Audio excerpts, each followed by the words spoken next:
Wow,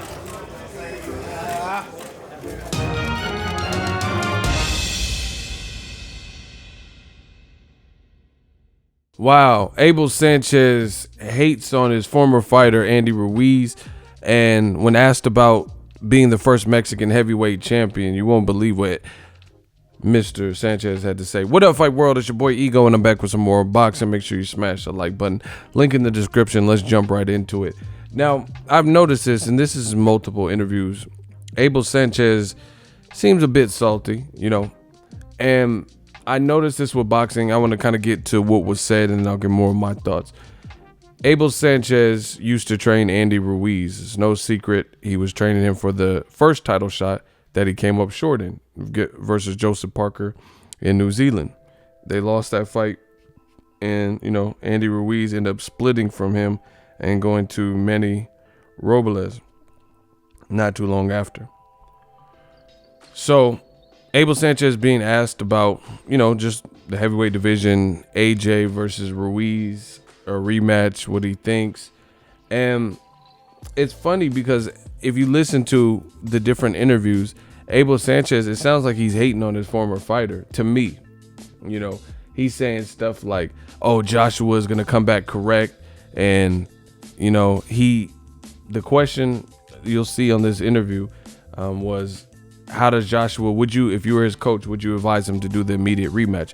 Bear in mind, myself, Bob Arum, Amir Khan, David Price, David Hay, all the Davids from the UK, basically, Dave Caldwell, and a slew of other people, Manny, the trainer of Andy Ruiz, all of these people, including myself, have advised Joshua to, at the bare bones minimum, really consider if you want to do an immediate rematch, because this is, kind of a crossroads type of affair where it's a must-win scenario.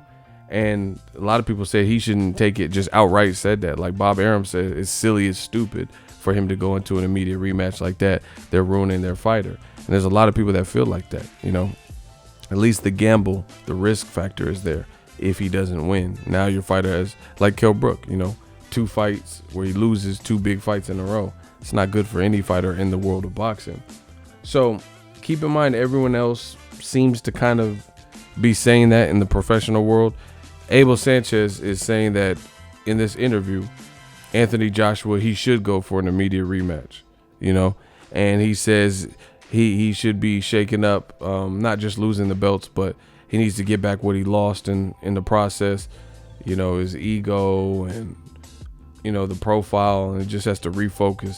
And in several interviews, he said that Anthony Joshua is going to beat Ruiz, And the thing I noticed about Abel, to me, the reason why it seems like hating is because I'm not saying you have to lie or not speak your opinion, but when you spend time with someone like a fighter and you train them, and then they have that type of performance that Andy Ruiz did, with all things considered, knowing that you have special intel about that particular fighter, he is saying stuff like Ruiz has a decorated amateur pedigree and fast hands, and he's a good fighter, hell of a chin. And then we all witnessed what Andy Ruiz done. I feel like Abel Sanchez, kind of out of all people, how would you, based on what, side with the guy that you have no real connection to in Anthony Joshua? Like, what did Joshua show us in the first fight that makes you pick him over your former fighter that like the back of your hand, and you witnessed what he did? And I've noticed this, this is why I'm so glad I came up in the game how I came. I could speak boxing. I could always be professional, always be respectful. I'm not out here just like saying stuff to insult people. I'm giving my honest, pure, unadulterated thoughts. I have 100% creative control. I am the Stan Lee of this Marvel universe, and it feels great, having that type of control, because I could be real with myself and be real with my crew and Ego's Army and stuff like that. And I just notice it when some people wonder how I get my predictions accurate and things I say come true. It's because I'm able to curb my emotion more so than a lot of people. And I think in boxing especially, this is the type of sport where everybody's emotional, and these good feel-good stories and underdog stories and drama and PED test fails and premature stop. It's just a lot, controversial scorecard, all that. So people get real involved in it, and a lot of people, they have like personal biases, and it kind of shows in their commentary. That's the point I'm making. Look at Abel Sanchez. So you used to train Andy Ruiz, who put on a phenomenal performance, yet you think Joshua's going to beat him, which is possible, but it just seems weird. Like, what did Joshua show you where you would lean with him versus the guy that you used to train? And we've seen this also with Bob Arum. Bob Arum used to have, for most of Andy Ruiz's professional career, Andy Ruiz as a fighter. Then Andy Ruiz just recently came out and said he bought himself out of his top rank contract, or Al Heyman did, or however. So he got purchased out of his contract. He wasn't liking it over there at Top Rank anymore for whatever reason. He was on the shelf, and after the Joseph Parker loss, they weren't really moving him. He was going through financial and economic struggles, so he wasn't happy. So somehow, some way, he left Top Rank, got bought out, went to Al Heyman, and then really within his second fight, he shakes up the boxing world, the Mexico, he shakes up everybody, because he shows that if you dream big, it can come true. This guy who looks tubby and stuff like that, and much shorter, fighting this guy that looks like a bodybuilder, and he wins, and he wins triumphantly and noticeably. It's not like, oh, it's a bullshit scorecards that were turned in or something like that, So now all of a sudden you hear Bob Arum kind of doing like Abel Sanchez. Bob Arum is talking about how Andy Ruiz, he's not heavy-handed, and Joshua wasn't himself.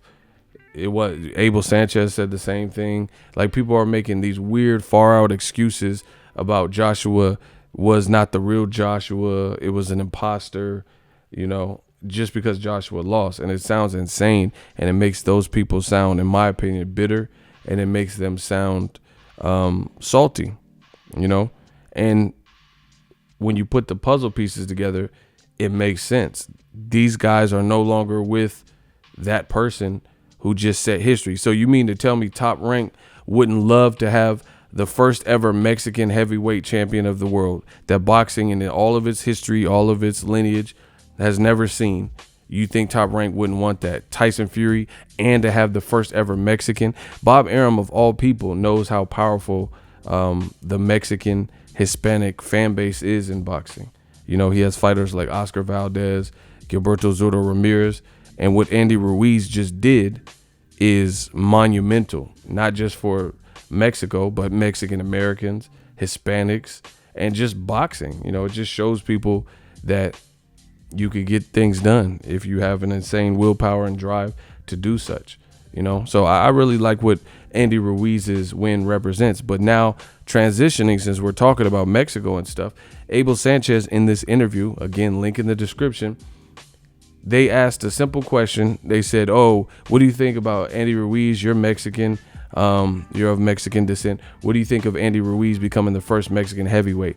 And it's unbelievable what Abel Sanchez said. He said something to the effect of, oh, yeah, I just think there's too much to do made about him being Mexican, and, it represents other stuff. And I was born in Mexico. And then he made a point to say that he was born in Mexico and that Andy Ruiz is born in California. And he said, so he's Mexican American, and I'm Mexican American too. And, I think he said something about, just listen to it.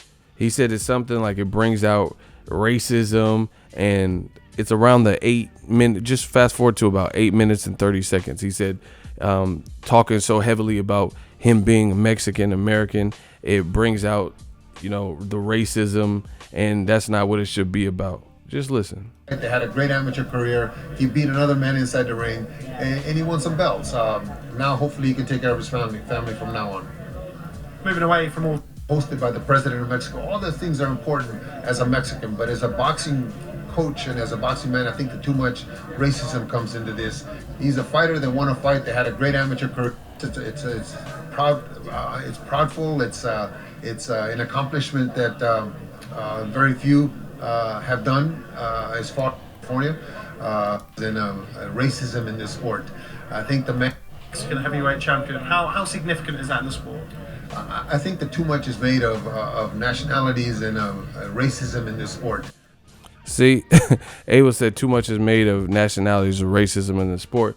But this is the same man that said that black fighters fight in a style that's unpleasing to the casual fan.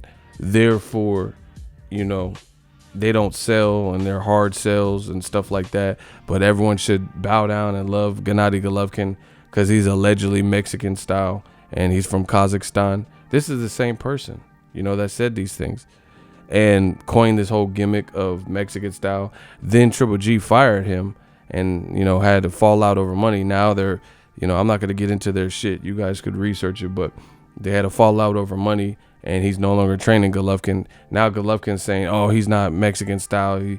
He was born or he's from Cali or something, you know, and now it's getting ugly. So it's funny to hear Abel Sanchez say, oh, I think too much is made of race and, you know, it brings out racism and all this type of stuff.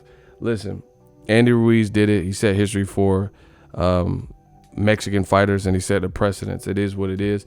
I congratulate him for it. I think he has a lot of momentum. I don't think Joshua should go into the rematch immediately. You know, it's good for fans. The rematch will do better. But, you know, Joshua has a lot waning against him at this current moment. Let me know what you guys think of Abel Sanchez's comments. To me, they just sound a bit bitter because you're no longer part of that faction, no longer part of that team. You know, you might still be in good because he said in this interview that he talked to the trainer and Andy Ruiz's dad a month before the fight. But that's cool. But he's still picking against him in the rematch, you know. And again, people could pick who they want, but I just want to know what everyone sees in the rematch based on what Joshua showed us, where he should be this heavy favorite. You know, I think Andy Ruiz carries a lot more synergy, a lot more emotion and conviction. He didn't even have a full camp, which is everybody who's talking about this Joshua Ruiz rematch, minus me in new media, people keep not bringing up, like nobody's bringing up the fact that Andy Ruiz had a 5-week camp to put something together. Now he has time to live like a champion. He visited Mexico. So, you know, who knows what that did to his confidence level. But beyond that, he has a lot longer than 10 weeks to prepare and come in the best shape and get the best. You know, he could fly in some sparring partner, made some money here, you know, flying some sparring partners from around the world. He doesn't have to put together a last-minute camp, plus confidence. So shout out to Ruiz. Let me know what you think of Abel Sanchez. We working.